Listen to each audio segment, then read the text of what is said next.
Assalamualaikum warahmatullahi wabarakatuh. Saya Muhammad Ja'far Fedi sebagai moderator sekaligus presentator ketiga pada materi hari ini. Langsung saja agar tidak terlalu lama, kepada presentator pertama dipersilakan. Assalamualaikum warahmatullahi wabarakatuh. Perkenalkan, nama saya Muhammad Ilham. Di sini saya akan menjelaskan tentang definisi instrumen moneter Islam. Instrumen moneter Islam adalah alat atau mekanisme yang digunakan oleh bank sentral dan lembaga keuangan syariah untuk mengendalikan jumlah uang beredar, menjaga stabilitas ekonomi, dan mencapai tujuan kebijakan moneter sesuai dengan prinsip-prinsip syariah Islam. Instrumen ini tidak menggunakan sistem bunga atau riba, melainkan menggunakan akad-akad syariah yang halal dan adil. Berikut karakteristik instrumen moneter dalam Islam. Yang pertama, tidak mengandung riba atau bunga. Yang kedua, berlandaskan akad syariah yang sah. Yang ketiga, mengutamakan prinsip bagi hasil dan kerjasama. Yang keempat, mendorong kegiatan ekonomi sektoril. Yang kelima, menghindari gharar atau ketidakjelasan dan maisir atau spekulasi, bisa juga disebut judi. Yang dimaksud dengan instrumen moneter Islam adalah berbagai sarana yang digunakan untuk memengaruhi likuiditas, pembiayaan, dan aktivitas ekonomi tanpa melanggar ketentuan syariah.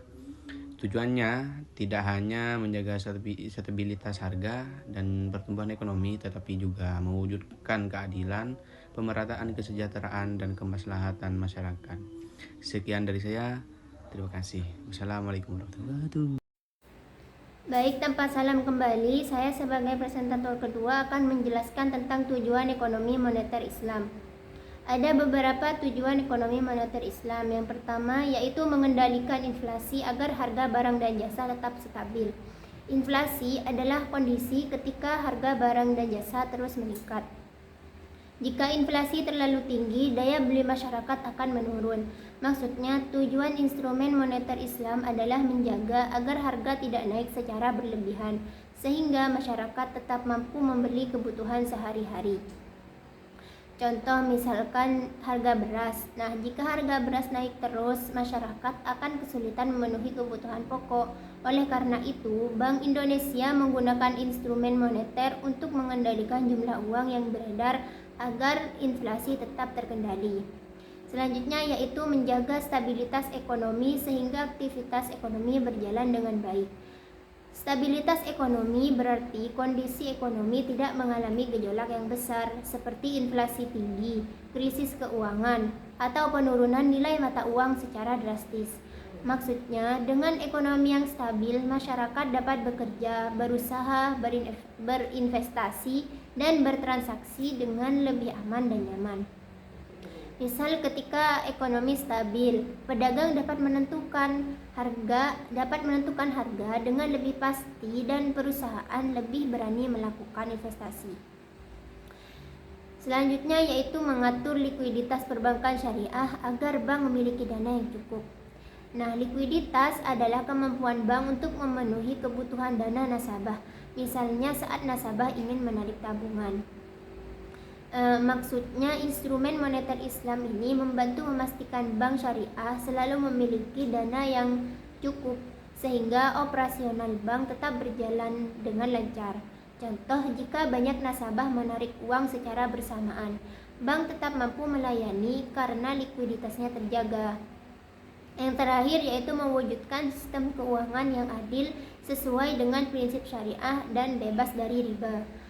Dalam ekonomi Islam, transaksi keuangan harus berdasarkan prinsip keadilan, transparansi, dan tidak mengandung riba. Maksudnya, instrumen moneter Islam ini tidak hanya mengejar stabilitas ekonomi, tetapi juga memastikan kegiatan keuangan agar sesuai dengan nilai-nilai Islam. Contoh, bank syariah yang menggunakan akad sesuai dengan syariah, seperti akad mudharabah, musyarakah, atau ijarah. bukan memakai sistem bunga seperti bank konvensional. Selanjutnya yaitu instrumen moneter Islam Indonesia dan negara lain. Indonesia yaitu menggunakan ekonomi moneter SBIS, yaitu Sertifikat Bank Indonesia Syariah. SBIS adalah surat berharga syariah yang diterbitkan Bank Indonesia. Maksudnya digunakan untuk menyerap kelebihan dana dari bank syariah sehingga jumlah uang beredar dapat dikendalikan. Yang kedua ada SUKBI, Sukuk Bank Indonesia.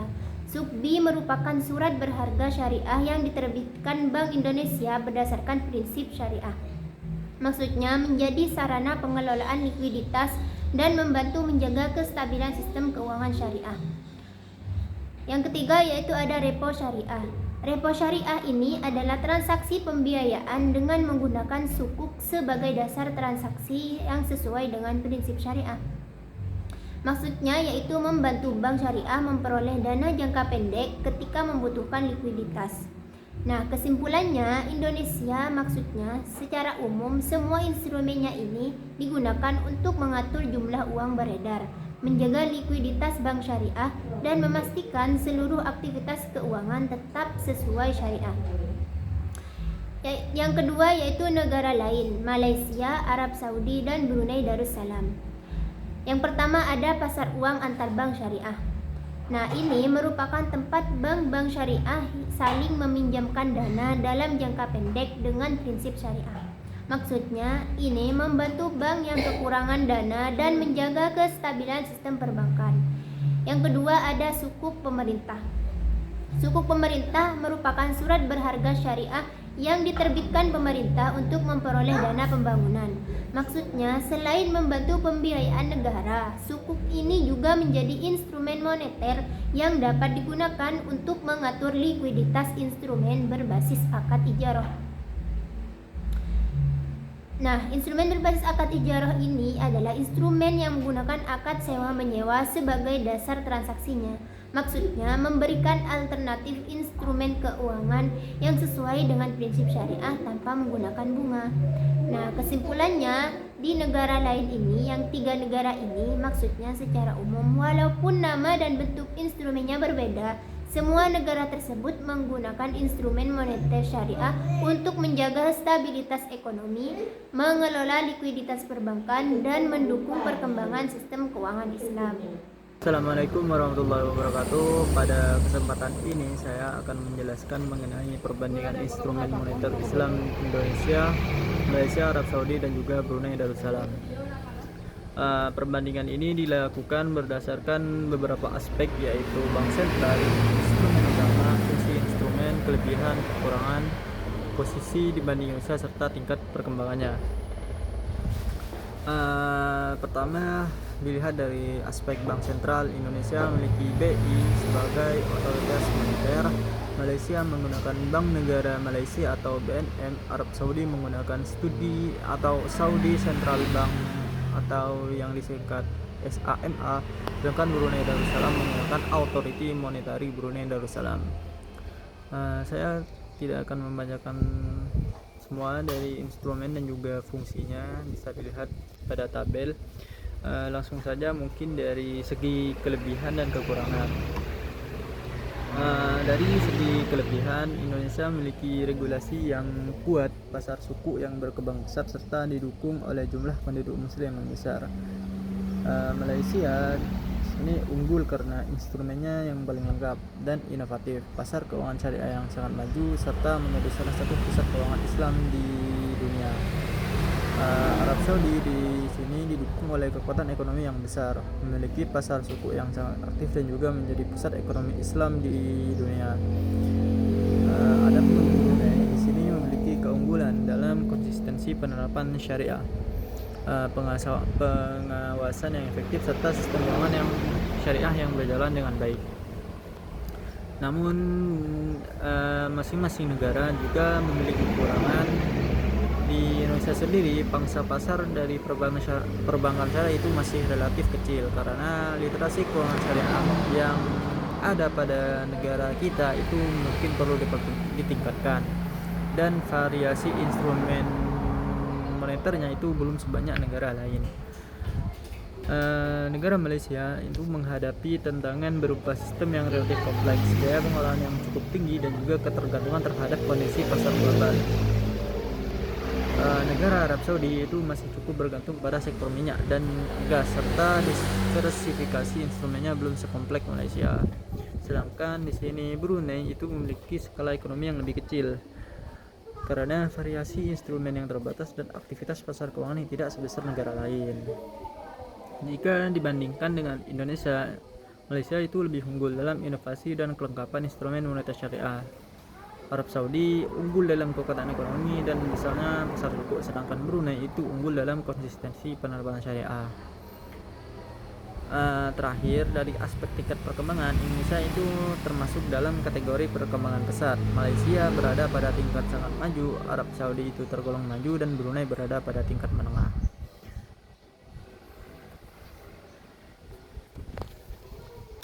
Kesimpulannya, di sini Malaysia itu bisa dibilang menjadi negara dengan sistem instrumen moneter Islam yang paling lengkap dan inovatif. Sedangkan Arab Saudi itu memiliki kekuatan ekonomi yang mendukung perekonomian syariah, pasar keuangan syariah yang didukung dengan adanya uang, mungkin bisa dibilang dari uang minyak. Brunei itu unggul dalam konsistensi penerapan prinsip syariahnya, sementara Indonesia itu memiliki potensi pertumbuhan yang sangat besar karena kita tahu sendiri Indonesia itu didominasi atau mayoritas agama yang dianut oleh orang Indonesia itu adalah agama Islam. Jadi potensi untuk berkembangnya moneter Islam itu sangat besar. Mungkin hanya itu penjelasan dari saya, kurang lebihnya wassalamualaikum warahmatullahi wabarakatuh. Baik, assalamualaikum warahmatullahi wabarakatuh. Saya akan menjelaskan tentang analisis singkat dari instrumen moneter Islam dan negara lain. Indonesia sebenarnya punya peluang besar untuk mengembangkan ekonomi dan keuangan syariah karena jumlah penduduk Muslim sangat banyak. Namun dibandingkan Malaysia, Indonesia masih perlu meningkatkan inovasi dan variasi produk keuangan syariahnya. Sementara itu, Arab Saudi kuat karena ekonominya besar dan memiliki pasar suku yang maju. Sedangkan Brunei dikenal konsisten menerapkan prinsip syariah. Dari keempat negara tersebut, Malaysia masih dianggap yang paling maju dan sering menjadi contoh dalam pengembangan sistem keuangan Islam. Sekian dari saya. Wassalamualaikum warahmatullahi wabarakatuh.